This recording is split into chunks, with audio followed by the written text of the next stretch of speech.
In aesthetics, the sublime is the quality of greatness, whether physical, moral, intellectual, metaphysical, aesthetic, spiritual, or artistic. The term especially refers to a greatness beyond all possibility of calculation, measurement, or imitation. Ancient philosophy. The first known study of the sublime is ascribed to Longinus. Peri, Hypsaus, or On the Sublime. This is thought to have been written in the 1st century AD, though its origin and authorship are uncertain. For Longinus, the sublime is an adjective that describes great, elevated, or lofty thought or language, particularly in the context of rhetoric. As such, the sublime inspires awe and veneration, with greater persuasive powers. Longinus' treatise is also notable for referring not only to Greek authors such as Homer, but also to biblical sources such as Genesis. This treatise was rediscovered in the 16th century, and its subsequent impact on aesthetics is usually attributed to its translation into French by Nicolas Boileau d'Espreau in 1674. Later the treatise was translated into English by John Pulteney in 1680, Leonard Wellsted in 1712, and William Smith in 1739, whose translation had its 5th edition in 1800. 18th century. British philosophy. The development of the concept of the sublime as an aesthetic quality in nature distinct from beauty was first brought into prominence in the 18th century in the writings of Anthony Ashley Cooper, 3rd Earl of Shaftesbury, and John Dennis, in expressing an appreciation of the fearful and irregular forms of external nature, and Joseph Addison's synthesis of concepts of the sublime in his The Spectator, and later The Pleasures of the Imagination. All three Englishmen had, within the span of several years, made the journey across the Alps and commented in their writings of the horrors and harmony of the experience, expressing a contrast of aesthetic qualities. John Dennis was the first to publish his comments in a journal letter published his Miscellanies in 1693, giving an account of crossing the Alps where, contrary to his prior feelings for the beauty of nature as of delight that is consistent with reason, the experience of the journey was at once a pleasure to the eye as music is to the ear, but, mingled with horrors, and sometimes almost with despair. Shaftesbury had made the journey 2 years prior to Dennis, but did not publish his comments until 1709 in the Moralists. His comments on the experience also reflected pleasure and repulsion, citing wasted mountain that showed itself to the world as a noble ruin. But his concept of the sublime in relation to beauty was one of degree rather than the sharp contradistinction that Dennis developed into a new form of literary criticism. Shaftesbury's writings reflect more of a regard for the awe of the infinity of space, where the sublime was not an aesthetic quality in opposition to beauty, but a quality of a grander and higher importance than beauty.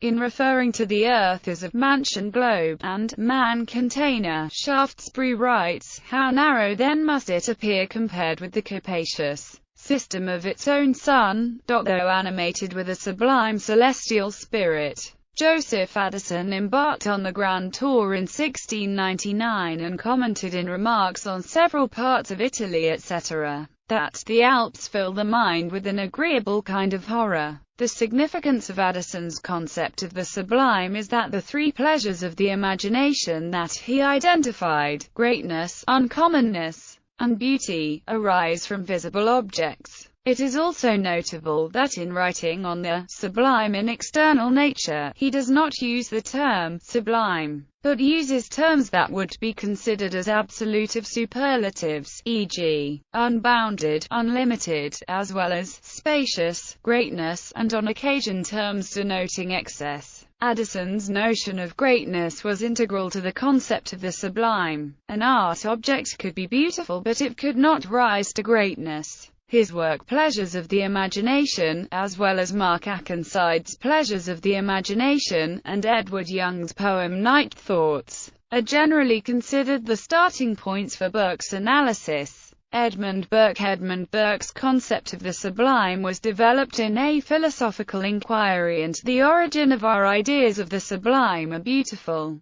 Burke was the first philosopher to argue that the sublime and the beautiful are mutually exclusive. The dichotomy is not as simple as Dennis' opposition, but antithetical to the same degree as light and darkness. Beauty may be accentuated by light, but either intense light or darkness is sublime to the degree that it can obliterate the sight of an object. The imagination is moved to awe and instilled with a degree of horror by what is dark, uncertain, and confused, while the relationship of the sublime and the beautiful is one of mutual exclusiveness. Either one can produce pleasure. The sublime may inspire horror, but one receives pleasure in knowing that the perception is a fiction. Burke's concept of the sublime was an antithetical contrast to the classical notion of the aesthetic quality of beauty as the pleasurable experience, described by Plato in several of his dialogues, and suggested ugliness as an aesthetic quality in its capacity to instill feelings of intense emotion, ultimately creating a pleasurable experience.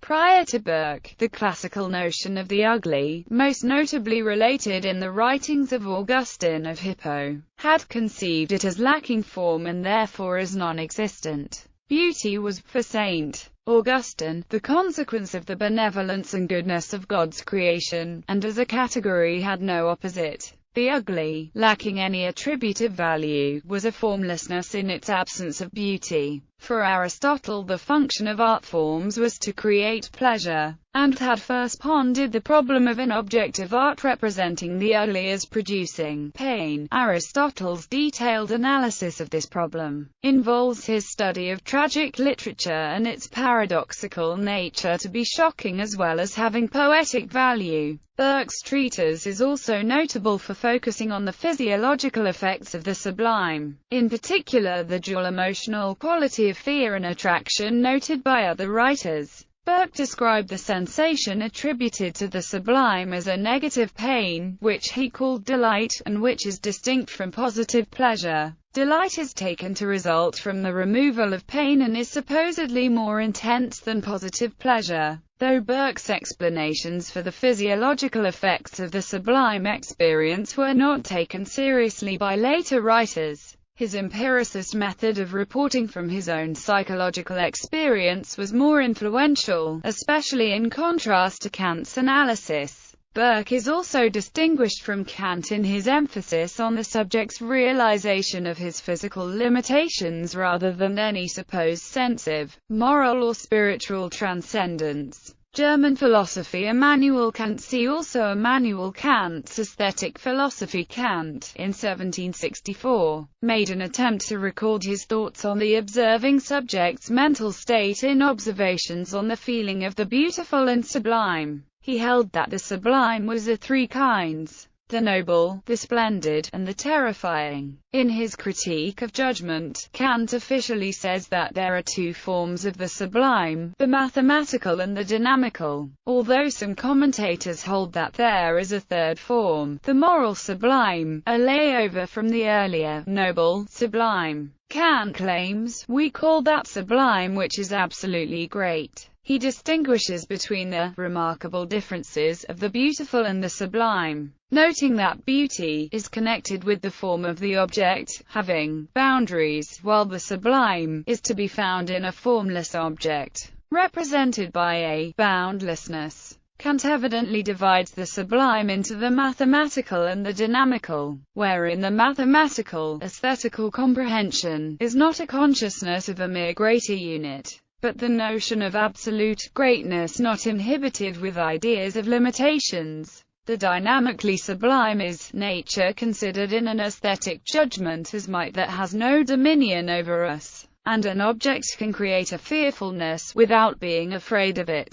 He considers both the beautiful and the sublime as indefinite concepts, but where beauty relates to the understanding, sublime is a concept belonging to reason, and shows a faculty of the mind surpassing every standard of sense. For Kant, one's inability to grasp the magnitude of a sublime event such as an earthquake demonstrates inadequacy of one's sensibility and imagination. Simultaneously, one's ability to subsequently identify such an event as singular and whole indicates the superiority of one's cognitive, supersensible powers. Ultimately, it is this supersensible substrate, underlying both nature and thought, on which true sublimity is located. Schopenhauer. To clarify the concept of the feeling of the sublime, Schopenhauer listed examples of its transition from the beautiful to the most sublime. This can be found in the first volume of his The World as Will and Representation, 39. For him, the feeling of the beautiful is pleasure in simply seeing a benign object. The feeling of the sublime, however, is pleasure in seeing an overpowering or vast malignant object of great magnitude,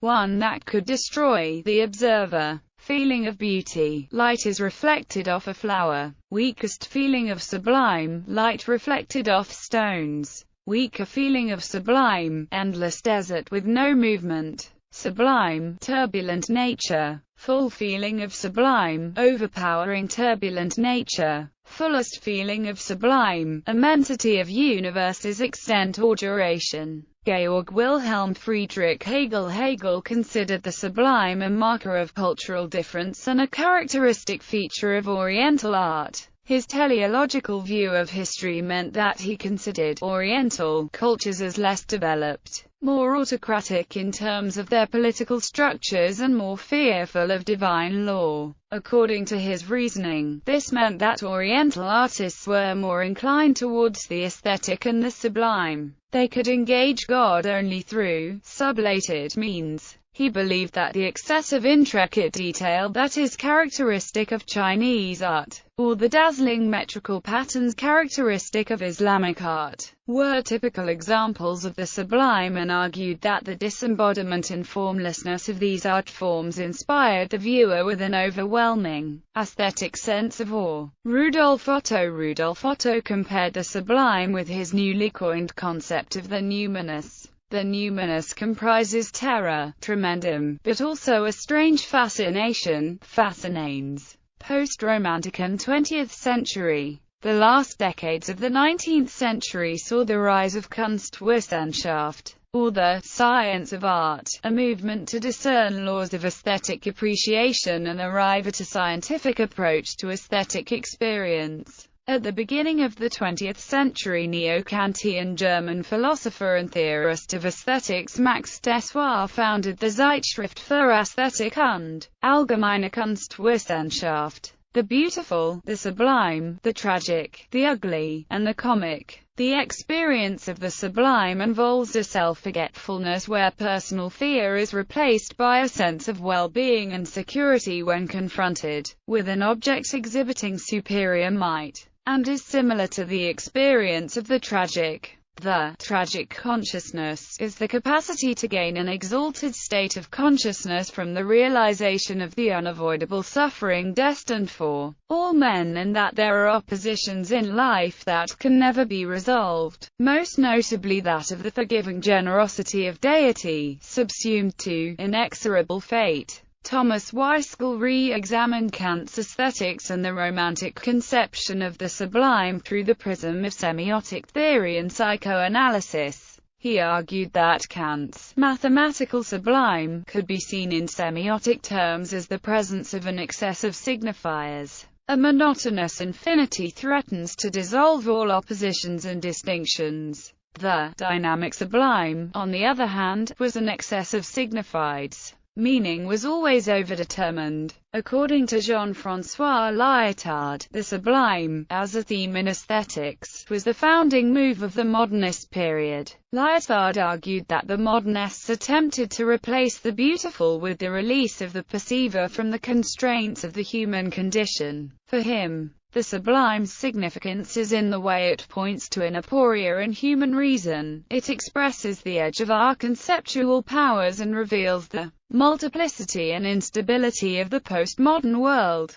21st century. According to Mario Costa, the concept of the sublime should be examined first of all in relation to the epochal novelty of digital technologies, and technological artistic production, new media art, computer-based generative art, networking, telecommunication art, For him, the new technologies are creating conditions for a new kind of sublime, the technological sublime. The traditional categories of aesthetics are being replaced by the notion of the sublime, which after being natural in the 18th century, and metropolitan industrial in the modern era, has now become technological. There has also been some resurgence of interest in the sublime in analytic philosophy in the last 20 years, with occasional articles in the Journal of Aesthetics and Art Criticism and the British Journal of Aesthetics, as well as monographs by writers such as Malcolm Budd, James Kirwan and Kirk Pillow. As in the postmodern or critical theory tradition, analytic philosophical studies often begin with accounts of Kant or other philosophers of the 18th or early 19th centuries. Noteworthy is a general theory of the sublime, in the tradition of Longinus, Burke and Kant, in which Sang-Lap Chuen takes the notion of limit situations in human life as central to the experience.